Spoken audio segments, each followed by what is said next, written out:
gunung es itu ada laut, gunung es yang muncul itu potensinya baru sedikit. Sebenarnya di bawahnya itu banyak sekali. Banyak sekali. Nah, biasanya potensi anak ini terhalang kemunculannya oleh satu pengalaman hidupnya, yaitu rekaman-rekaman ketika dia kecil.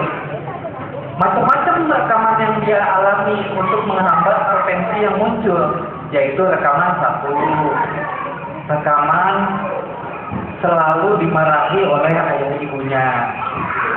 Kedua, rekaman lingkungan yang terjadi di lingkungan sekitarnya.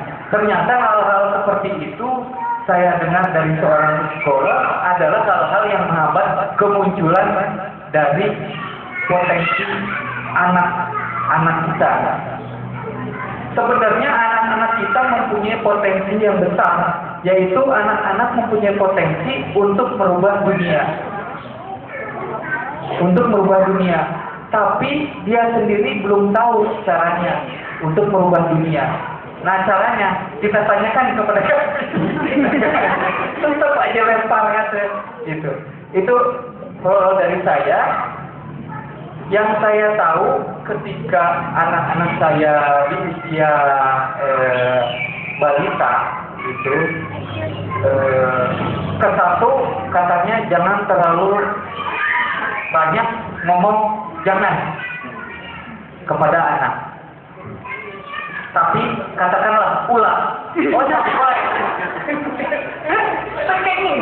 Sabiwai kata macam. Karena ada anak usia balita itu dalam usia perkembangan untuk menggali potensi dirinya. Jadi dikhawatirkan ketika kita selalu ngomong jangan, itu akan berpotensi dia untuk berkembang, berkreativitas, berdaya imajinasi akan terhambat. Karena pada usia tersebut dia usia yang berkembang. Satu jangan. Tapi ternyata setelah anak saya usia 8 dan 10 tahun tidak selesai begitu saja, Bu Nida.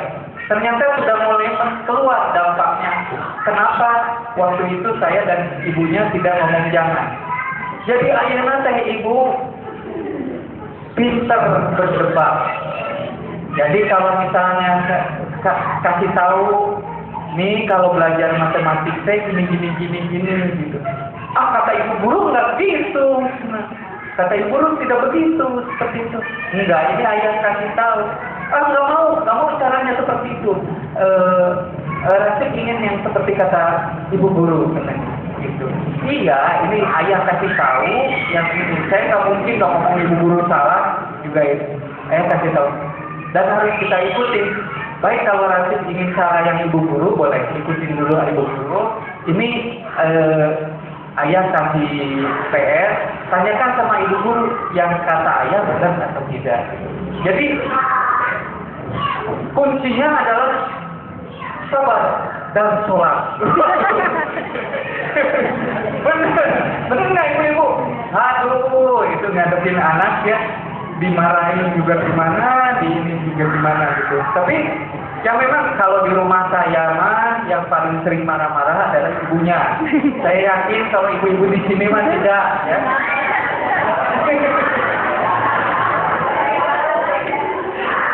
Tidak salah lagi. Jadi ternyata setelah saya perhatikan ya bahwa ketika anak juga mempunyai pola marah yang sama gitu, saya diskusi dengan ibunya, ternyata sama pisan dengan pola marah kita dan juga pola marah ibunya. Jadi ternyata anak-anak memang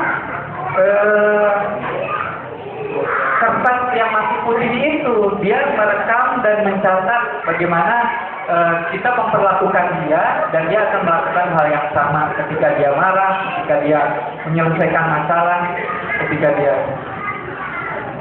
Ibu-ibu, bapak-bapak, saya pernah dengar bahwa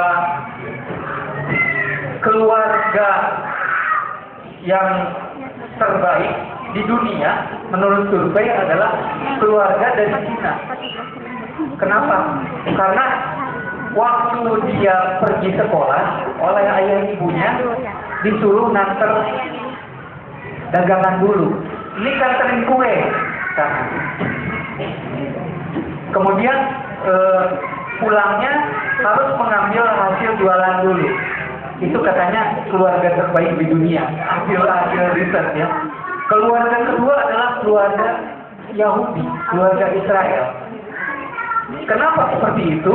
Karena keluarga Yahudi atau Israel biasa membicarakan permasalahan di depan anak-anak. Ketika makan bersama, ayah menceritakan masalah yang ada di kantor dengan juga penyelesaiannya, sehingga anak-anak dari kecil sudah mendengar bagaimana menyelesaikan masalah-masalah yang berat. Tidak heran orang Yahudi dikenal sebagai pintar dan problem solver, sehingga mereka juga supaya mereka kepake, mereka membuat masalah juga. Jadi mereka jadi kepake.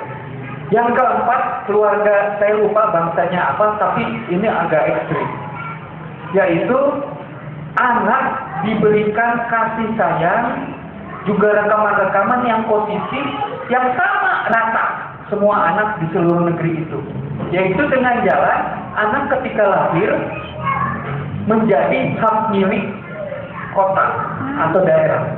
Jadi anak tidak mengenal ayah ibunya. Yang ada adalah orang tua dari seluruh anak-anak itu.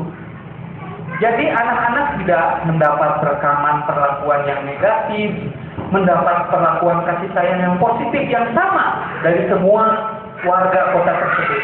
Nah, katanya ini menghasilkan produk anak yang unggul karena mereka dari kecil diberikan rekaman satu, rasa aman, kedua, rasa terlindungi, ketiga, dicintai. Jadi ternyata katanya anak-anak itu harus diberikan kebutuhannya. Semua kebutuhannya harus diberikan. Yaitu salah satunya merasa dicintai, merasa aman, merasa dilindungi, dan juga merasa bisa untuk berkreativitas. Mungkin itu saja awalan dari saya ya ibu-ibu ya, karena masih ada dua pembicara lagi.